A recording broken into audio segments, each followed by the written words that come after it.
खरडून गेलेल्या जमिनीकरता ऑलरेडी आपला GR आहे, त्याच्यामध्ये आपल्याला मदत करता येते आणि आपण नरेगाच्या थ्रू देखील ती मदत करतो.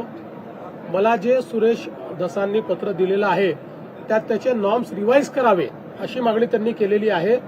शासन त्याच्यावर सकारात्मक विचार करत आहे. केंद्राकडे मदतीचा प्रस्ताव पाठवला गेला आहे. केंद्राकडून काय मदत अपेक्षित आहे? बघा, केंद्राची मदत याला वेळ लागतो, कारण सगळं असेसमेंट करून एकच प्रस्ताव हा केंद्राकडे जातो आणि त्यानंतर केंद्र त्या संदर्भात मदत करतो. पण आपल्याला माहिती आहे की NDRFच्या अंतर्गत केंद्र सरकारने आपल्याला ऍडव्हान्समध्ये पैसे दिलेले असतात, त्यामुळे ते पैसे आपण खर्च करतो आणि आपले पैसे गरज पडली तर आपण त्या ठिकाणी जे काही पैसे लागतील ते देतो आणि त्यानंतर नियमाने केंद्र सरकार आपल्याला मदत करत असते.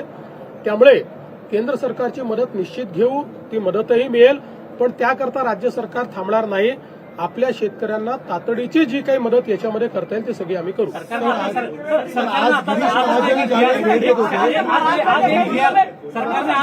बाहेर काढला आहे, त्यामध्ये 1339 कोटी रुपये जून, जुलै, ऑगस्ट या 3 महिन्यासाठी म्हटलेलं आहे. तुम्ही म्हटलं की 2215 कोटी रुपये काय नेमकं असं आहे. मी पुन्हा सांगतो, सातत्याने आम्ही GR काढतो आहोत.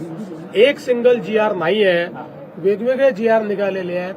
या सगळ्या GRची आतापर्यंत आम्ही रिलीज केलेले जे पैसे आहेत ते 2215 कोटी रुपये आहेत. 2215 कोटी 31,64,000 शेतकऱ्यांकरता. यातले जे खालपर्यंत पोहोचलेले आहेत ते 1829 कोटी पोहोचले आहेत, उरलेले 1-2 दिवसात पोहोचतील. याचं वाटप सुरू झाल्यानंतरही त्याला पूर्ण होण्याकरता 10 ते 12 दिवस लागतात.